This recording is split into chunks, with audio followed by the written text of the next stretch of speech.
ওই শুভ্র দাঁড়া। কিরে সমস্যা কি? ডাকি শুনুস না, ভাব বাড়ছে। আজকে এক্সামের মধ্যে দেখাইতে বললাম। কি করলি তুই? আমরা এক ক্লাসে পড়ি, ডাক দিস একটু দেখাবি না? কি করলি উল্টা স্যারে বলে দিলি? কেন এটা কেন করলি? হ্যাঁ এই, ও তোমাকে কেন দেখাবে? ও তোমাকে কেন দেখাবে? তোমার নিজের কি ব্রেন নাই? তোমার কি জ্ঞান বুদ্ধি কিচ্ছু নাই? তুমি বাসা থেকে পড়াশোনা করে আসতে পারো না? তুমি চুপ থাকো, আমি তোমার সাথে কথা বলতেছি। ও কেন চুপ থাকবে? আর ও তো ঠিকই বলছে, তুই বাসা থেকে লেখাপড়া করে আসতে পারস না। তুই কিন্তু মুখে মুখে কথা বলতেছিস। হ্যাঁ করতেছি তো, কি হয়েছে? কি করবি তুই? কি করবো না? আরে বেয়াদব ছেলে, রাস্তাঘাটে গুন্ডামি শুরু করছো? বস্তির ছেলে কোথাকার। আরে তোমার তো দেখতেই বোঝা যায় যে তুমি একটা বস্তির ছেলে, পোশাক আশাক সবকিছু বস্তির ছেলে। বেয়াদব কোথাকার। আই চল। কি রে তুই এখানে বয়া কি করতাছস? গেম খেলতেছি মামা, গেম খেলতেছি। তুমি এখানে বয়া বয়া গেম খেলতাছো আর ওদিকে তোমার পাখি লেগ পারে একা একা বয়া রইছে। কে ইরা? হ্যাঁ যাও একটু আদর যত্ন কইরা দিয়া হও মামা। মামা তোরা থাক, আড্ডা উড্ডা দে, চাটা খা, বিড়ি টিড়ি খা, আমি আইতাছি। ইরা, কি ব্যাপার রকি, কিছু বলবা? তুমি জানো না কি বলবো? শোনো, আমি তোমাকে আগেও বলছি, এখন আবার বলছি, তোমাকে আমি পছন্দ করি না আর কোনোদিন করবো না। আর শেষ। ইরা তুমি কি ভেবে বলছো? তুমি জানো এর পরিণাম কি হতে পারে? এর পরিণাম কি হতে পারে মানে? শোনো, আমি ভেবে বলতেছি আর তুমি আমাকে স্বপ্নেও কোনোদিন ভাববে না। যাও তো যাও, আমাকে ডিস্টার্ব করবে না, যাও আগে দেখে যাও। ইরা, তাহলে প্রেম যেহেতু করবাই না, প্রেম করে যেটা করতাম সেটা করে ফেলি। আরে কি আশ্চর্য! রকি হাত ছাড়ো, রকি! আরে কি রকি! ওই তোর সাহস কত? কি হইছে? আমি নিজে যতই খারাপ হই না কেন, আমার তো মা নাই, তোর তো একটা মেয়ের সম্মান কই থাকে তুই জানোস না? এরপর থেকে যদি এরম করার কথা কখনো ভাবস, ইজারে বইলা তোরে কেমনে ক্যাম্পাস থেকে বের করতে আমার খুব ভালো করে জানাস। জানা। ধন্যবাদ তোমাকে। ধন্যবাদ দেওয়া লাগবে না, তোমার জন্য আসিনি আমি। আমার তো ছোটবেলায় মা মারা গেছে, কিন্তু আমি ছোটবেলা থেকেই দেখছি আমার বাবার আমার মায়ের জন্য কতটা সম্মান আছে। আমি নিজেও যতই খারাপ হই না কেন, আমার বাবা আমারে শিখাইছে মেয়েদের কেমনে সম্মান করতে হয়। না হলে সেদিন তুমি চর মারার পরও চুপ থাকতাম না। এই শোনো না। কি হয়েছে? তুমি আমার রাস্তা আটকাচ্ছ কেন? তোমার সাথে আমার কোনো কথা নাই। আচ্ছা তুমি এরকম রেগে যাচ্ছ কেন? সেদিনের ব্যবহারের জন্য আমি এক্সট্রিমলি সরি। সরি? তুমি আমার কাছে মাপ চাচ্ছ কেন? তুমি কোনো দোষ করছো? এই শরৎ তোমার সাথে কোনো কথা বলার ইচ্ছা নাই আমার। আরে শোনো না, প্লিজ আমাকে এবারের মতো ক্ষমা করে দাও। আমি না না বুঝে ভুল করে ফেলেছি। সরি বললাম তো, সরি। আচ্ছা ঠিক আছে, মাফ করলাম। আচ্ছা ঠিক আছে, তাহলে আমরা এখন ফ্রেন্ডস। আচ্ছা ফ্রেন্ডস। আমরা যখন ফ্রেন্ডস হয়ে গেলাম, তাহলে আমার একটা শর্ত আছে। কি শর্ত? শর্তটা হচ্ছে তুমি আজকে আমাকে সারাদিন দিয়ে ঘুরবে, ঠিক আছে? তোমায় নিয়ে ঘুরতে আমার কোনো প্রবলেম নাই, কিন্তু আমার একটা শর্ত আছে। আমরা ঘুরবো ঠিক আছে, কিন্তু সেটা পায়ে হেঁটে, কারণ পায়ে হেঁটে ঘোরার মতো মজা আর অন্য কিছুতে নেই। আচ্ছা আচ্ছা ঠিক আছে, তাই হবে।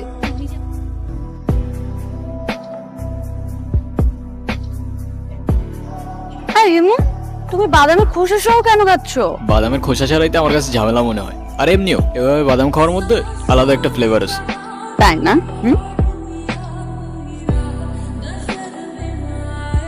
ওই কি হয়েছে? এত আর্জেন্ট ডাকলা যে? কোনো সমস্যা? কোনো সমস্যাই না। আমার ভাই শাফিন আছে না, হ্যাঁ। শাফিনের বার্থডে, ওর জন্য কিছু কেনাকাটা চল। তোমার আবার ভাই আসলো কোত্থেকে? সেটা তোমার বুঝতে হবে না।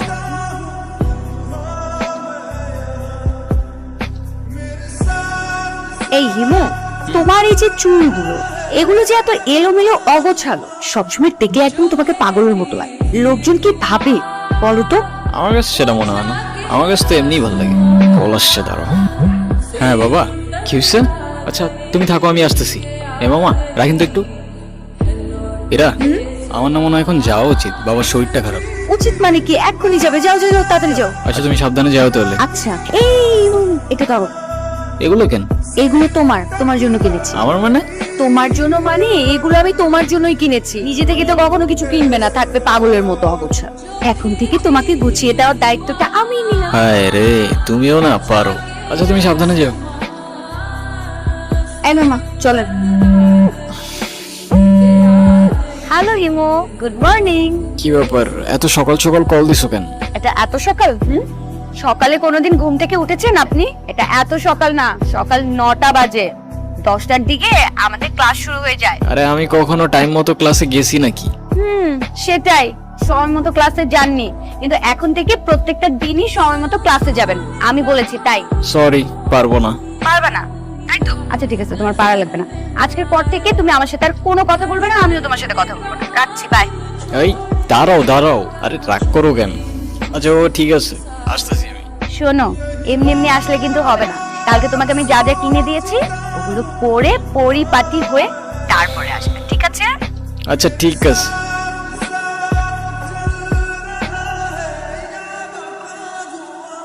কিরে মামা, সূর্য কি আজকে পশ্চিমে উঠছে নাকি উত্তরে উঠছে নাকি দক্ষিণে উঠছে নাকি মাটি ফাইরা উঠে আসছে?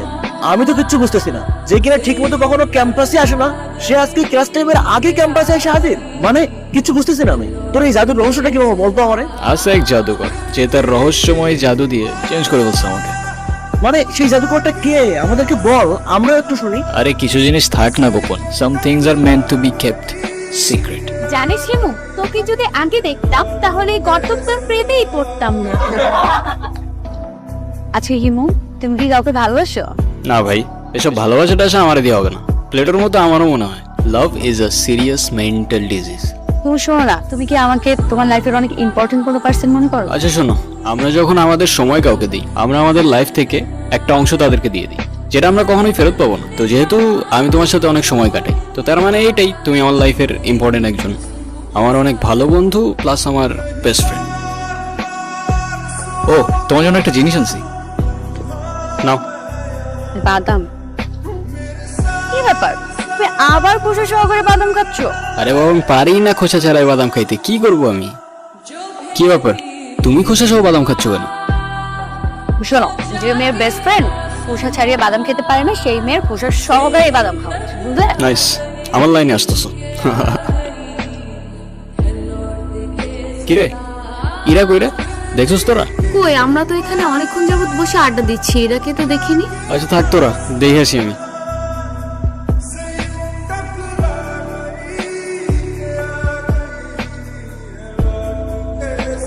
হ্যালো হিমু। আমি এতদিন তোমাকে কতগুলো কল দিছি, কল ধরো নাই কেন? কি হয়েছে তোমার? আরে তোমাকে আমি সব বলবো, তোমাকে একটা গুড নিউজ দেওয়ার আছে। আগামীকাল সন্ধ্যায় দেখা করতে পারবে? হ্যাঁ পারবো, আমারও তোমাকে অনেকগুলো কথা বলার আছে, কিন্তু কোথায় দেখা করতে আসবো? কোথায় দেখা করতে হবে টেক্সট করে জানিয়ে দেবো। আজ রাখি তাহলে, আগামীকাল দেখা হচ্ছে। আচ্ছা, এতদিন কোথায় ছিলা তুমি? তোমাকে আমি পাগলের মতো খুঁজছি কয়দিন। হিমু, মাঝে মাঝে কিন্তু হারিয়ে যাওয়া আমদানি কিছু না, ভালো। তো তুমি আমাকে পাগলের মতো কেন খুঁজছিলে? আছে কিছু কারণ। আরে কি কারণ বলবা তো বাবা, আচ্ছা এত লুকোচুরি করে কি আছে? আমারটা বাদ দাও, তুমি না বললা কি একটা গুড নিউজ আছে, ওটা বলো। আছে একটা কারণ, শেষ কথাটা না হয় শেষেই বললাম। শেষের কথা মানে বুঝলাম না। তোমার বুঝতে হবে না, বলো তুমি যেটা বলতে চাই তুমি বলো। আমি তোমাকে ভালোবাসি ইরা। ভালোবাসি মানে? হ্যাঁ ইরা, আমি তোমাকে ভালোবাসি।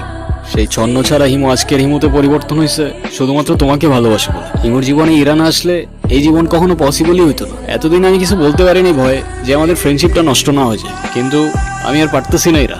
আমাকে ভুল বুঝো না তুমি, আমি শুধু আমাকে পরিবর্তন না, তোমার জন্য যে কোনো কিছু করতে পারি। I love you Ira.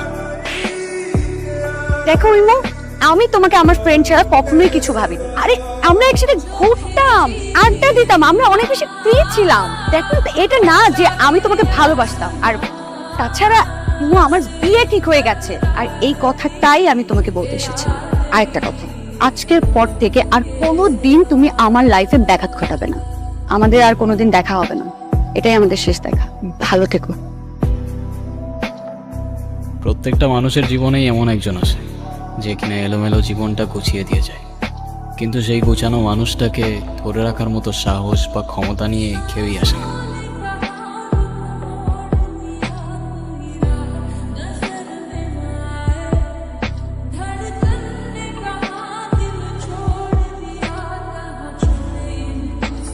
কি ব্যাপার, ওদিকে তাকিয়ে কি দেখছো? এটা একটু ধরো তো। কি এটা? বাদাম। রাস্তায় আসার সময় হঠাৎ করে দেখলাম রাস্তায় একজন বাদাম বিক্রি করছে। বাদাম তো তোমার ভীষণ পছন্দ, তাই নিয়ে আসলাম। দাও, খোসা ছাড়িয়ে দিই। ও সরি, আমি তো ভুলেই গিয়েছিলাম তুমি তো খোসা সহ বাদাম খেতে পছন্দ। আজকে 3 বছর হয়ে গেছে আমাদের বিয়ে, কিন্তু আমি এখন পর্যন্ত বুঝতে পারলাম না তুমি খোসা সহ বাদামে এমন কি খুঁজে পাও। ভালোবাসা। ভালোবাসা? আমি না মাঝে মাঝে তোমার এসব কঠিন কঠিন কথা একদমই বুঝি না। ড্রাইভার, চলো। সেদিন অনেক দেরি করে ফেলেছিলে হিমু, আমিও যে তোমাকে অনেক ভালোবাসতাম। যেদিন শেষবারের মতো তুমি আমি পার্কে বসে খুশি সহ বাদাম খেয়েছিলাম, সেদিন বাসায় গিয়ে দেখি পাত্রপক্ষ আমাকে দেখতে এসেছে। আমার বাবা অনেক অসুস্থ হয়ে পড়েছিল হঠাৎ। তার শেষ ইচ্ছে ছিল নিজের হাতে আমাকে বিয়ে দিয়ে যাবেন, কিন্তু তোমার আমার মধ্যে তো তখনও কিছু ছিল না যে আমি বাবাকে বলবো। আমার বাবা তাদের কথা দিয়ে ফেলেছিলেন। আমি জানতাম না যে তুমিও আমাকে ভালোবাসো।